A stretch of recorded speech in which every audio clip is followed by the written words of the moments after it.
بسم اللہ الرحمن الرحیم۔ کیا آپ جانتے ہیں انسان کی سب سے بڑی جنگ باہر کے دشمن کے ساتھ نہیں بلکہ اپنے اندر ہوتی ہے۔ یہ جنگ اس کے نفس کے خلاف ہوتی ہے جو اسے اللہ کے قریب یا دور لے جا سکتی ہے۔ جو اس جنگ کو جیت لے اس کے لیے سکون، عزت اور روحانی بلندی لکھی جاتی ہے۔ نفس سے جنگ، جسے خود پر قابو پانا یا اپنی نفسانی خواہشات پر قابو پانا بھی کہا جاتا ہے، اسلامی تعلیمات میں روحانی ترقی اور خود کی پاکیزگی کے لیے ایک انتہائی اہم جدوجہد ہے۔ یہ بیرونی دشمنوں سے لڑنے سے بھی بڑھ کر ایک اندرونی جنگ ہے جس کا مقصد فرد کو اللہ کے قریب لانا اور اس سے حقیقی سکون اور عزت عطا کرنا ہے۔ نفس جنگ کی اہمیت پیغمبر مصطفیٰ صلی اللہ علیہ وآلہ وسلم کے مطابق یہ اپنے آپ اور اپنی خواہشات کے خلاف جدوجہد ہے جو حقیقی جدوجہد ہے۔ یہ اندرونی لڑائی خود پر قابو پانے کی صلاحیت کو فروغ دینے اور اپنی بری خواہشات کو کنٹرول کرنے کی طاقت پیدا کرنے کے لیے ضروری ہے۔ یہ مختلف جذبات اور واقعات جیسے مشکلات اور آسانی، غصہ اور خوشی سے نپٹنے کا طریقہ سیکھنے پر مرکوز ہے۔ اپنی خواہشات کے خلاف لڑائی چھیڑنا خود پر قابو پانے اور خود نظم و ضبط پیدا کرنے کا ایک ذریعہ ہے جو روحانی ترقی کے لیے ضروری ہے۔ اپنی خواہشات کو کنٹرول کر کے اور قربانی دے کر فرد اعلیٰ درجے کی روحانیت حاصل کر سکتا ہے اور اپنے مقاصد کو حاصل کر سکتا ہے۔ یہ مقابلہ نفس ذاتی سکون حاصل کرنے، خوف اور دکھ سے بچنے اور انسانیت کے حالات سے حیوانی فطرت کی حالات میں گرنے سے روکنے کے لیے ضروری ہے۔ یہ انسان کو اپنے غرور اور دنیاوی خواہشات کو دور کرنے اور ایمانداری کے ساتھ اپنے وجود میں تبدیلی لانے والا ایمان پیدا کرنے میں مدد کرتا ہے۔ جیسا کہ امام علی علیہ السلام نے فرمایا، جنت آرزوؤں سے نہیں بلکہ عمل سے حاصل ہوتی ہے۔ نفس اور اس کی خواہشات کی نوعیت۔ نفس اور ذات خود ذہن کی طرف سے بچپن سے ہی بنایا گیا ایک جھوٹا خود ہے۔ یہ خواہشات سے چپٹا رہتا ہے اور مانتا ہے کہ زیادہ خوشی حاصل کرنا یا درد سے بچنا خوشی لائے گا، جس سے عارضی خواہشات کی افقی تلاش ہوتی ہے بجائے بارگاہ الہی کی طرف ایک عمودی عروج کے۔ انسان کے پاس فطری طور پر قوت ارادہ اور چاہنے کی فطرت ہوتی ہے، جس کا مطلب ہے کہ خواہشات رکھنا فطری ہے۔ حالانکہ روحانی ترقی کے لیے ان خواہشات کو پہچاننا اور ان سے اوپر اٹھنا ضروری ہے اور اس کے بجائے ایک اعلیٰ طاقت میں ضم یعنی تلاش کرنے پر توجہ کرنی چاہیے۔ کچھ خواہشات جنہیں انسان کو روحانی ترقی اور خود پر قابو پانے کے لیے دور کرنا چاہیے، ان میں شہوانی خواہشات، مادی دولت اور مال کا پیار، طاقت اور حکومت کی خواہش، تکبر، غرور اور دیگر دنیاوی وابستگیاں شامل ہیں۔ یہ خواہشات افراد کو ان کے روحانی مقاصد سے ہٹا سکتی ہیں اور انہیں گمراہ کر سکتی ہیں۔ انسان کی خواہشات جیسے بھوک، شہوت، دولت اور حیثیت لامتناہی یعنی بے شمار اور کبھی پوری نہ ہونے والی ہیں۔ وہ بدعنوانی اور تباہی کا سبب بن سکتی ہیں اور ماحول کو بھی نقصان پہنچا سکتی ہیں۔ یہ خواہشات غصے کی طاقت سے متاثر ہوتی ہیں جو افراد کو نتائج کی پرواہ کیے بغیر اپنی خواہشات کا پیچھا کرنے کے لیے حوصلہ دے سکتی ہیں۔ جسم کی فطری خواہشات جو بالکل روزمرہ کی زندگی میں آپ کے لیے نارمل ہو سکتی ہیں، ہم اگر جو صحیح سمت میں نہ جانے پر ہماری روحوں کے لیے نقصان دہ ہو سکتی ہیں، جیسے کھانا، پینا، جنسی تعلقات، نیند اور طاقت کی خواہشات شامل ہیں۔ نفس پر قابو پانے کے فوائد اور اس کا انجام۔ اگر کوئی فرد اپنی خواہشات پر کامیابی سے قابو پا لیتا ہے تو وہ فرشتوں سے بھی اعلیٰ مقام پر پہنچ سکتا ہے۔ اس کے برعکس حیوانی رجحانات کے آگے جھکنا انہیں جانوروں سے بھی نچلی سطح پر گرا سکتا ہے۔ جو فرد اپنی خواہشات اور انا کا غلام بن جاتا ہے وہ عزت اور وقار کھو دے گا اور اکیلے خالق کی عبادت کی حالت سے باہر نکل جائے گا۔ جو فرد دنیاوی خواہشات کو ترجیح دیتا ہے اور مانتا ہے کہ دنیا سب سے اہم چیز ہے، اسے غربت کا سامنا کرنا پڑے گا اور اس کے معاملات بکھر جائیں گے اور اسے دنیا سے وہی ملے گا جو اللہ نے اس کے لیے طے کیا ہے۔ پیغمبر اکرم محمد مصطفیٰ صلی اللہ علیہ وآلہ وسلم نے فرمایا، مبارک ہے وہ جو ایک موجودہ ٹھوس خواہش کو ایک اندیکھے وعدہ کیے گئے انعام کو حاصل کرنے کے لیے چھوڑ دیتا۔ نفس سے جنگ کے طریقے اور اخلاقی خوبیاں۔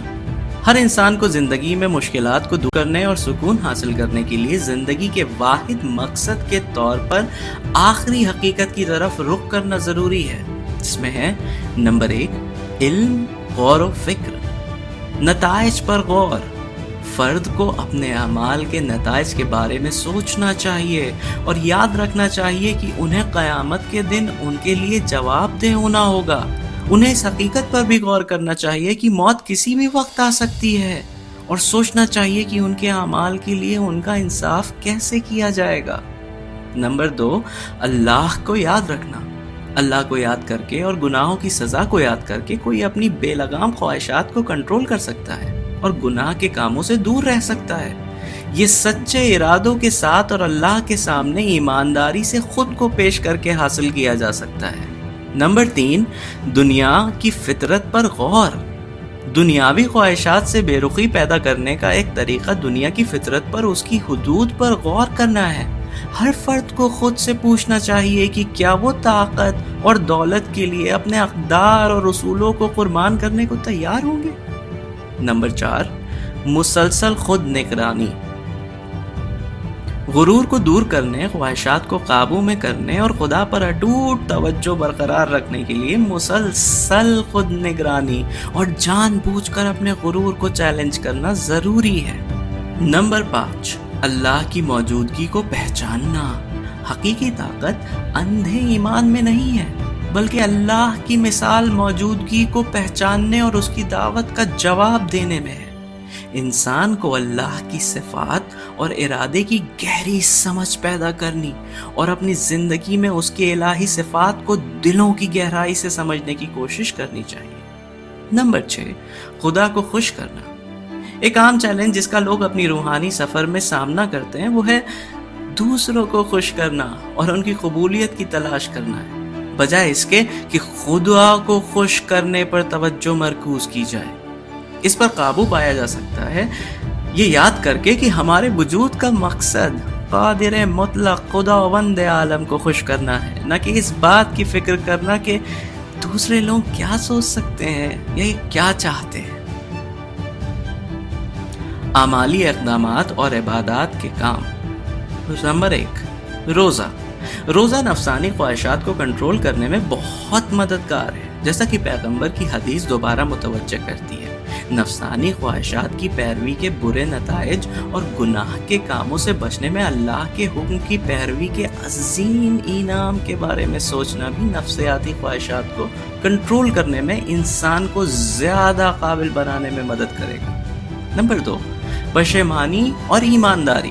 اپنے دل میں پشیمانی کو تازہ کریں، اور جب آپ آزاد ہوں تو سخت محنت کریں، اس سے پہلے کہ آپ کو موت کے فرشتے کے ذریعے نشانہ بنایا جائے اور فیصلہ جاری کیا جائے جو آپ کو اپنے مقصد سے الگ کر دیتا ہے۔ نمبر 3 دنیاوی خواہشات سے نپٹنا۔ انسان کو دنیا کی ہر ترغیب کو نہیں دیکھنا چاہیے اور اس کے تئیں خود کو وقف نہیں کرنا چاہیے، بلکہ جو ضروری نہیں ہے اسے چھوڑ دینا چاہیے اور جو اہم ہے اس پر توجہ مرکوز کرنی چاہیے۔ نمبر 4 عاجزی اور نیک کام۔ اپنے غرور یا تکبر کو چیلنج کرنے کی مثالوں میں جان بوجھ کر کچھ توہین آمیز کام کرنا شامل ہے، جیسے کسی دوسرے فرد کا ہاتھ چومنا، جیسے ماں باپ، شوہر بیوی، دادا دادی، نانا نانی یا دیگر محرم افراد، یا صرف بیت الخلاء صاف کرنا، تاکہ تکبر پہ قابو پایا جا سکے اور حقیقی اقتدام برقرار رکھی جا سکے۔ ایک اور مثال ہے پہچان یا توجہ کی تلاش کیے بغیر اچھے کام کرنا، تاکہ اس خیال کو مضبوط کیا جا سکے کہ یہ عمل صرف میرے اور میرے خالق کے درمیان ہے۔ نمبر 5 ذمہ داری سے آزاد ارادے کا استعمال۔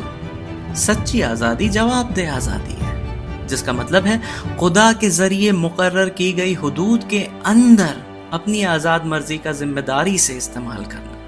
ہم لالچ، بے لگام خواہشات یا بیرونی دباؤ جیسی غیر ضروری خواہشات کے غلام بننے سے خود پر قابو کا استعمال کر کے اور خدا کے احکام کے تئیں خود کو وقف کر کے بچ سکتے ہیں۔ عقل اور خواہشات کا توازن۔ انسانی وجود میں عقل اور خواہشات کے درمیان توازن مرکزی ہے۔ جیسا کہ امام علی علیہ السلام نے فرمایا ہے قادر مطلق خدا نے فرشتوں کو خواہشات کے بغیر عقل دی، جانوروں کو عقل کے بغیر خواہشات دی، اور انسانوں کو دونوں عقل اور خواہشات دی۔ تو ایک فرد جس کی عقل اس کی خواہشات پر حاوی ہوتی ہے وہ فرشتوں سے بہتر ہو جاتا ہے، جبکہ جس کی خواہشات اس کی عقل پر حاوی ہوتی ہے وہ جانوروں سے بھی بدتر ہو جاتا ہے۔ عقل وہ قوت ہے جو فرد کو اللہ کے احکام کو سمجھنے اور ان پر عمل کرنے اور اپنے ایمان کے مطابق انتخاب کرنے میں کامیاب بناتا ہے۔ خود پر قابو پانے کی صلاحیت کو فوقیت دے کر اور اپنی عقل کو مضبوط کر کے ایک فرد دنیاوی لذتوں کی ترغیبات کو دور کر سکتا ہے اور اپنے روحانی ہدف پر توجہ مرکوز کر سکتا ہے۔ انسان کو عقل اور منطق کی نعمت بھی عطا کی گئی ہے جو انہیں علم اور عقل مندوں کی پیروی کرنے اور نادان سے بچنے کی طرف متوجہ کرتی ہے۔ اہم اقوال اور احادیث سچا جد و جہد خود اور اس کی خواہشات کے خلاف جد و جہد ہے، جیسا کہ پیغمبر اکرم صلی اللہ علیہ وآلہ وسلم نے بتایا، جنت آرزوؤں سے نہیں بلکہ عمل سے حاصل ہوتی ہے۔ امام علی علیہ السلام نے غرور الحکم میں فرمایا۔ رسول خدا نے بھی یہی بتایا کہ مبارک ہیں وہ جو ایک موجودہ ٹھوس خواہش کو ایک اندیکھے وعدہ کیے گئے انعام کو حاصل کرنے کے لیے چھوڑ دیتا ہے۔ اپنے آپ سے اپنی خواہشات کے خلاف لڑیں، کیونکہ یہ آپ کے اوپر اتنا ہی ضروری ہے جتنا کہ اپنے دشمن سے لڑنا۔ نفس سے جنگ ایک مسلسل زندگی بھر چلنے والا سفر ہے جو انسان کی اندرونی طاقتوں کو چیلنج کرتا ہے۔